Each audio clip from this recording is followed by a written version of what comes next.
So welcome. My name is David Raymond. I'm the director of the Virginia Cyber Range, and really today, since this is a Virginia-focused event, I'm really gonna talk about the Virginia Cyber Range and just a tiny bit about what we do, and then I'm going to talk about the CTF that is actually running now. CTF just started, and so I'm going to give you a link and make sure people can get registered and logged in to start playing the CTF.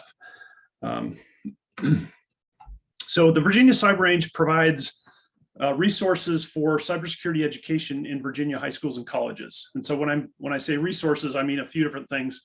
One thing that we do is we provide courseware for teachers who are teaching cybersecurity classes. Virginia has a pretty vibrant collegiate cybersecurity ecosystem around the state, right? So lots of colleges teaching cybersecurity classes at the undergraduate and graduate level.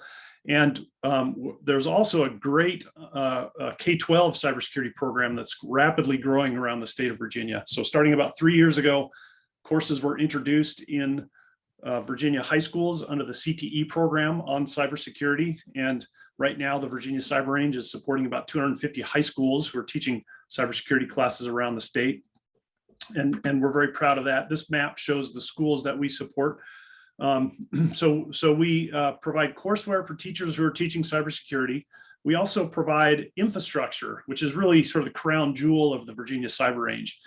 We have cloud-hosted infrastructure that is accessible through our Virginia Cyber Range web portal. And so a teacher who's teaching a cybersecurity class in the state of Virginia can register with the Virginia Cyber Range. We give them free access to our cloud-based infrastructure. They can go in and create a course, they can enroll their students, and then the teachers themselves can provision virtual machines for the students to use for their hands-on activities in class. It's a great system. If anybody out there is involved in cybersecurity education in Virginia, then I highly suggest that you get involved with the Virginia Cyber Range. Again, we support all public high schools and colleges around the state. So let me talk a little bit about the CTF that we're providing. So this is another service provided by the Virginia Cyber Range. We provide a CTF platform, capture the flag platform for Virginia high schools and colleges. And then we also host various CTFs around the state of Virginia. So we host collegiate CTFs each year in different places. So there's students at Virginia Tech who use our platform to host an annual collegiate CTF. There's students at Old Dominion University that do the same. There's students at VCU that do this. So CTFs around the Commonwealth of Virginia supported using a platform provided by the Virginia Cyber Range. And we do events like this, right? So this is about career transitions and building a cybersecurity workforce, maybe from some folks who are either switching careers or are early in their careers as cybersecurity professionals. And so we love to support events like this because it gives folks just a bit of a taste of what kinds of skills professional cybersecurity folks need to have. And this CTF is intended to do just that. So you can start the CTF right now. Actually, it's up and running. And the way to get to it is to browse to vacr.io/VCSA. So it's here on the slide, vacr.io/VCSA. And then you click the start button. And from there, it's straightforward, right? You're going to select an open ID provider to register your account. And then you're going to get a pop-up that says, gives you the option to play solo. And then you're off to the races and you can start solving challenges in our Capture the Flag competition. We host, this happens to be an individual competition, right? So each participant is gonna play by themselves. We also host team-based competitions. So that's why you get this pop-up that gives you the play solo options. In other cases, we have team-based competitions and you might select from a drop-down list of existing teams, or you might create a new team. But for this one, it's solo only. So I'm going to give you just about 10 seconds to take a screenshot of this. If you want to play in the CTF, I definitely encourage folks to play the CTF.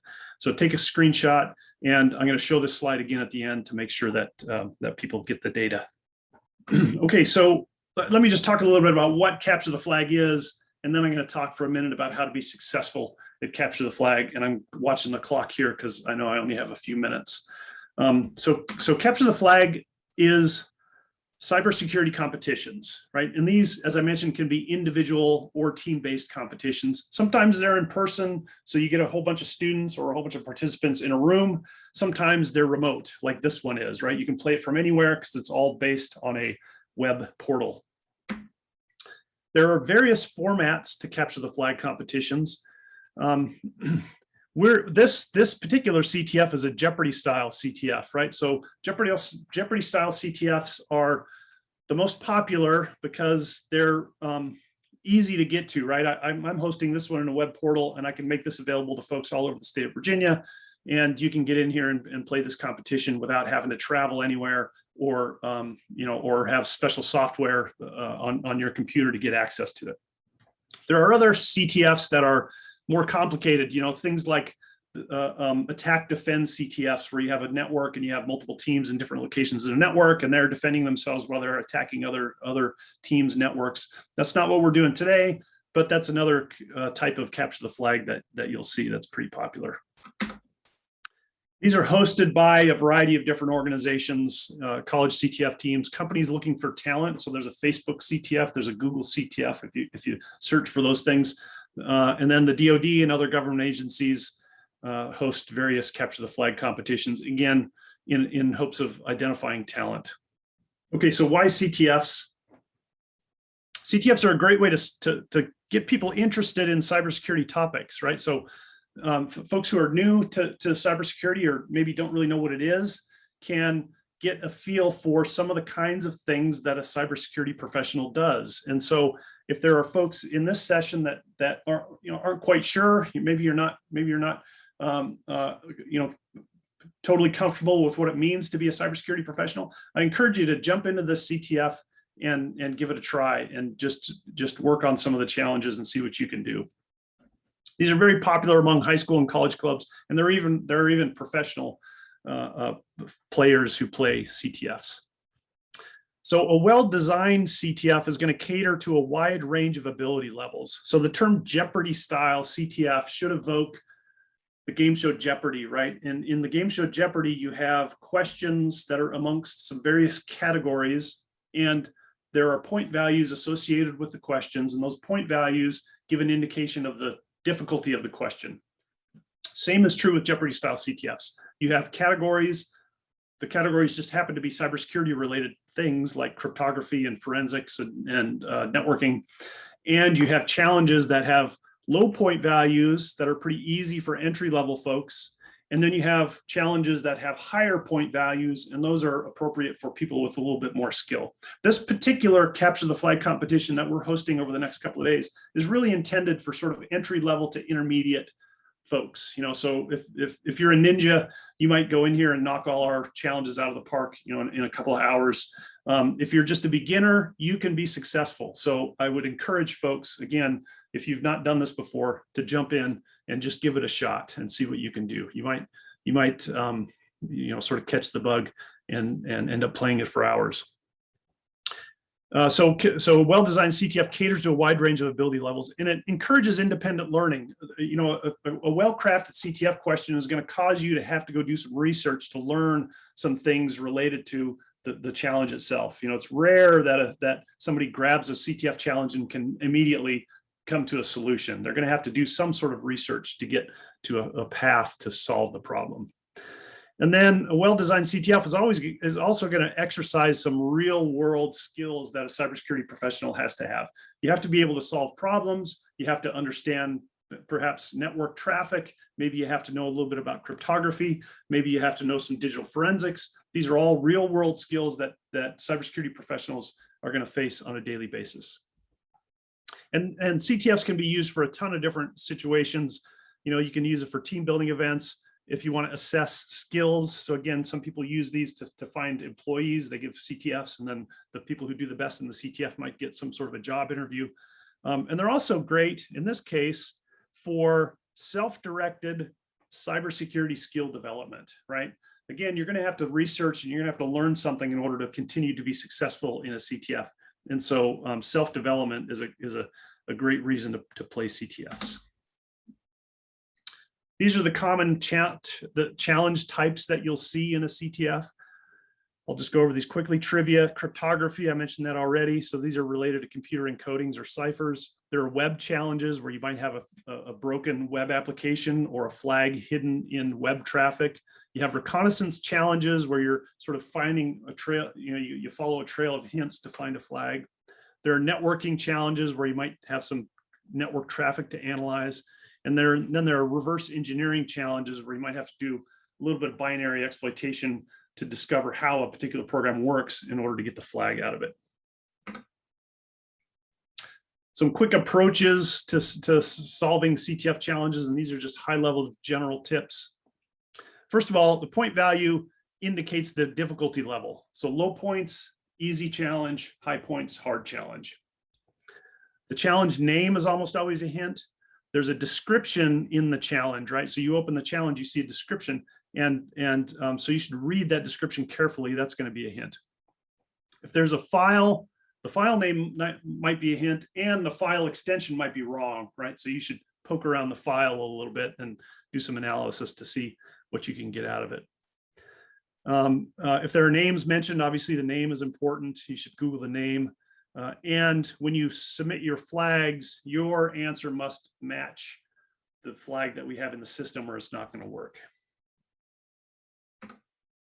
Some basic rules for the CTF. We ask you not to seek or offer outside help, right? This is really about you learning a little bit more about being a cybersecurity professional. So just asking somebody else for the flag, that's not very fun.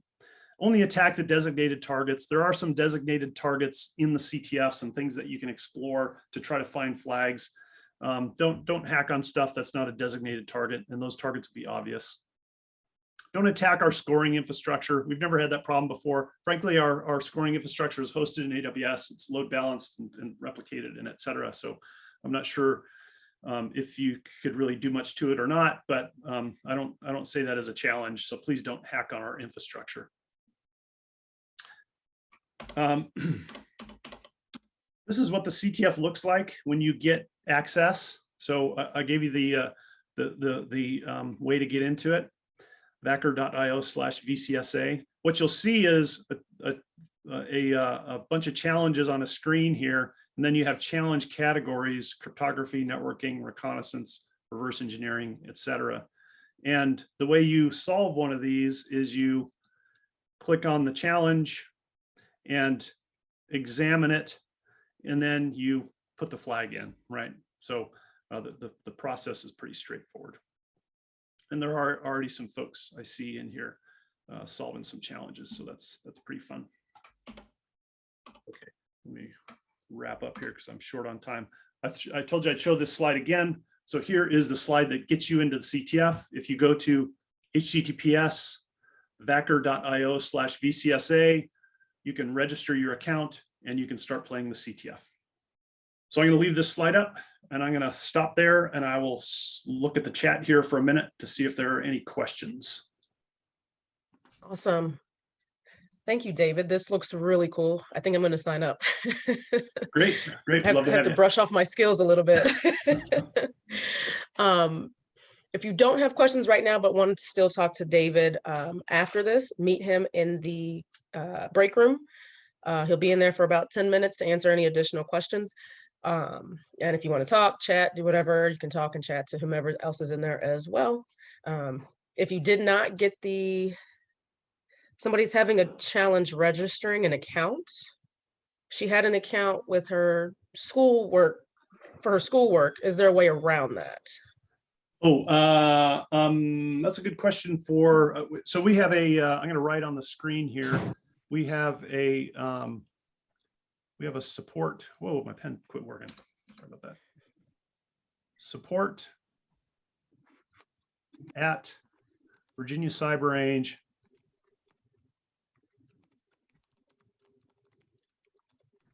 .org. Support at virginiacyberrange.org. If you have trouble with login, send an email, and that will they'll help you out. Okay, perfect. Also of note, if you participate in the CTF, there are prizes to be had at the end. So do your best, try to get through as many questions and answers as you can, and just have fun with it. And David, will you be able to share these slides or no? Or at least the slide Absolutely. page? Yeah, Okay. yeah, definitely. Is there a place I should share them, Mary? Should I email them to you or? We'll figure that part out and we'll shoot you a Okay. message and let you know. Okay, sounds great. Awesome. Thank right. you, Thanks, David. Mary. We'll see you in the break room. Thanks.